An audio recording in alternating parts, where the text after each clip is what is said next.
My family turned their backs on me, blaming me for my sister, Rebecca's, divorce. Years later, I received an unexpected email that laid everything bare, complete with proof.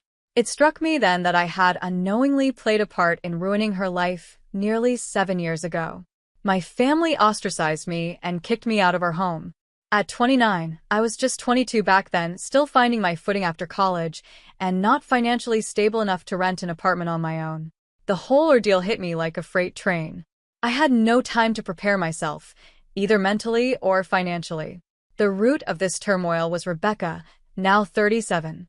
We had never been particularly close due to our significant age difference. When she was 27, she married her boyfriend, Mark, who was 39 at the time. Their marriage lasted 3 years before they divorced, all because Rebecca accused Mark of having an affair with one of my friends. After college, I had been living with my parents, hoping to save some money before moving out.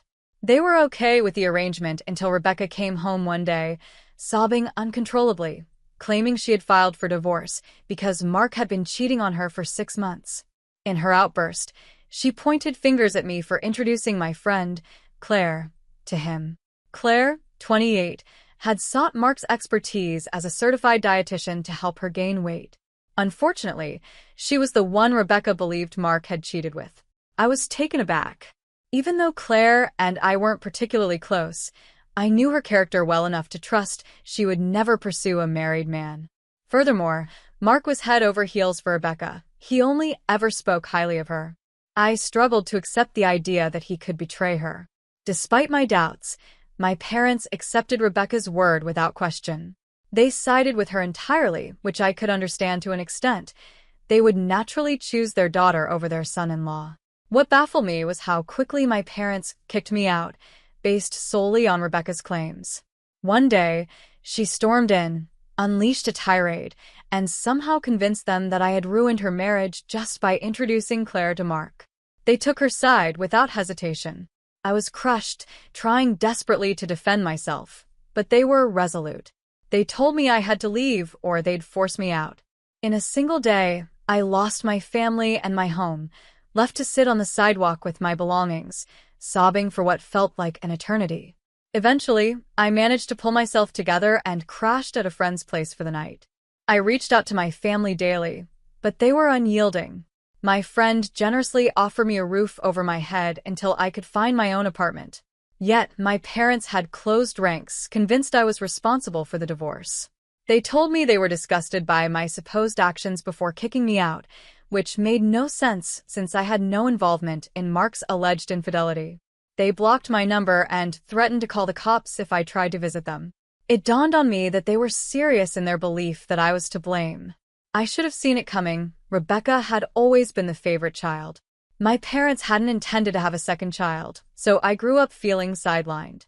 While it never bothered me much as a kid, I never anticipated it would escalate to such a level of betrayal. Looking back, I guess I should have expected it, but it was a shock nonetheless. In the weeks that followed, I tried to process everything. Cut off from my family and unable to reach out to anyone involved in this mess, I couldn't contact Mark either. He had blocked me too. Both Rebecca and Mark had moved back in with their parents, leaving me with no way to reach them. Desperate for answers, I turned to my last option, Claire. Though we weren't close, I needed to know the truth. I asked to meet her and explained everything. When I inquired about the affair, she vehemently denied it, and I believed her. Claire explained that she had only met Mark a few times in a professional capacity and couldn't fathom why Rebecca would say something so damaging about her. She even showed me pictures of her steady boyfriend, whom she planned to marry in a few months, further convincing me of her innocence. I had no concrete evidence, but I felt deep down that Rebecca was lying about the true cause of the divorce. Without proof, I couldn't confront my family, and returning without it was out of the question. Desperate to mend our relationship, I missed my family despite their betrayal. Over time, however, I learned to move on. I found a place of my own and channeled my energy into work, using it as a distraction from the pain. Though I was hurting, I understood I had to keep going with or without their support. Years passed and life improved.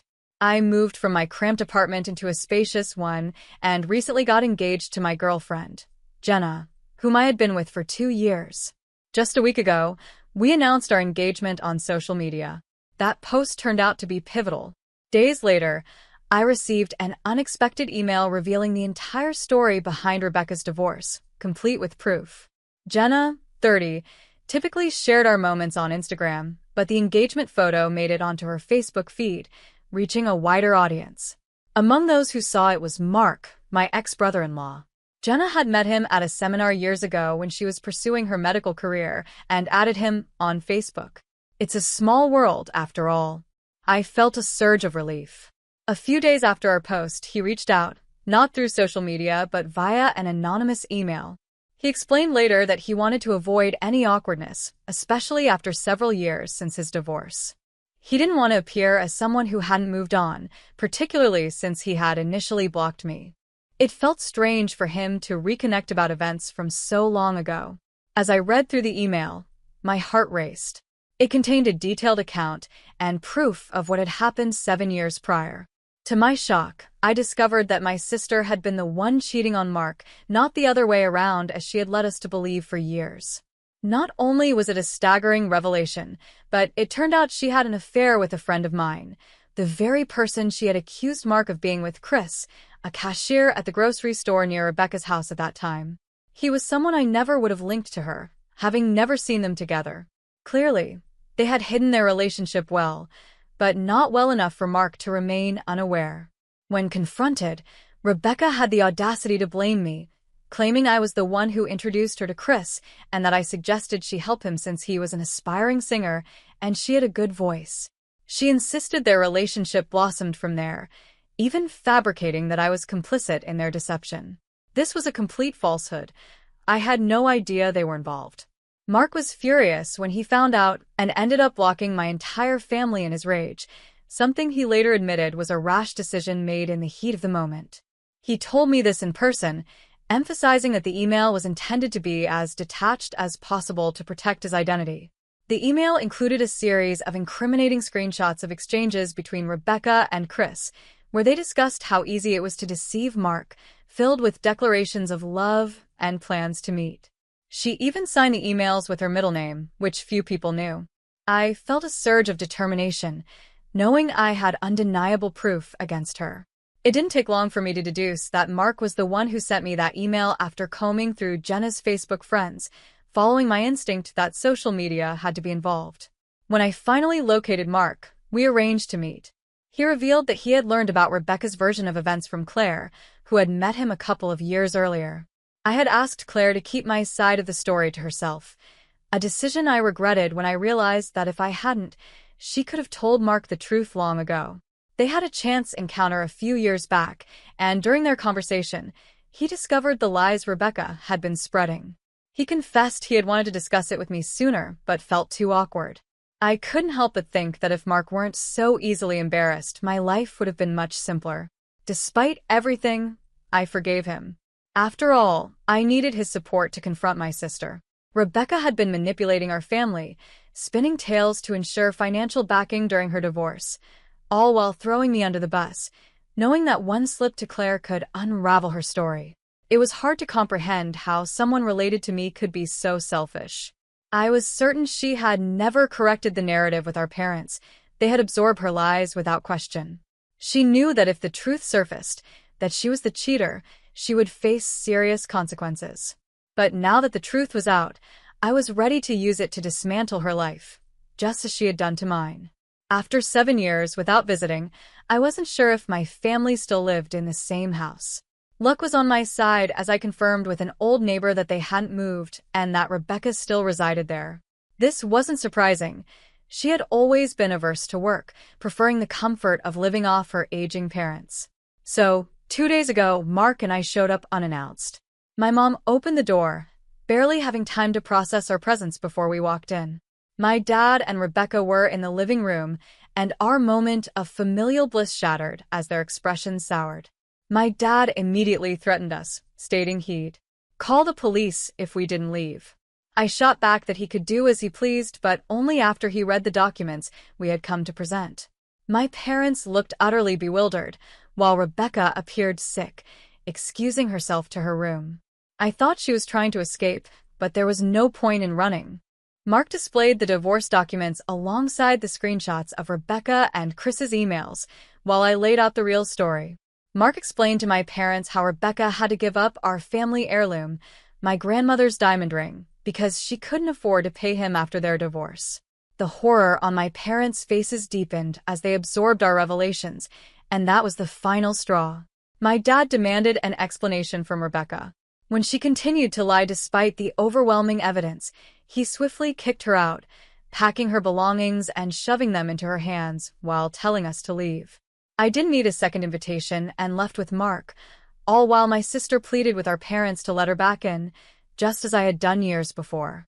It felt like the universe was finally balancing itself out, and I couldn't have been more satisfied.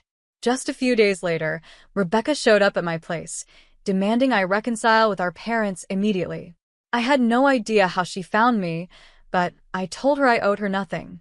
She had ruined my life once. Now we were even. The lack of pride she displayed was staggering. As soon as I said this, she broke down, accusing me of being a monster. I shrugged off her theatrics and shut the door, putting on my headphones to drown out her sobs while Jenna worked quietly in her study. Eventually, Rebecca left us alone, but not before scrawling a message in marker on my door, a reminder that I was a vengeful monster. I don't see anything wrong with my actions, to be honest, and I don't feel sorry at all. Yet Rebecca seems convinced that I'm the villain here. All I did was repay her for what she did to me years ago, except I told the truth while she just lied and threw me under the bus. So, am I wrong for ruining my sister's life and getting her kicked out 7 years after she accused me of causing her divorce? Update 1. Rebecca has continued to hound me, even a week after her eviction. I had to threaten her with the police when she called for the 14th time today, and that finally made her stop. I have no idea how she found my phone number and address, but frankly, that's not my concern right now. She's trying to elicit sympathy because, apparently, a school teacher's salary isn't cutting it for her. But I find that hard to believe. She's just upset about having to fend for herself now that our parents have kicked her out.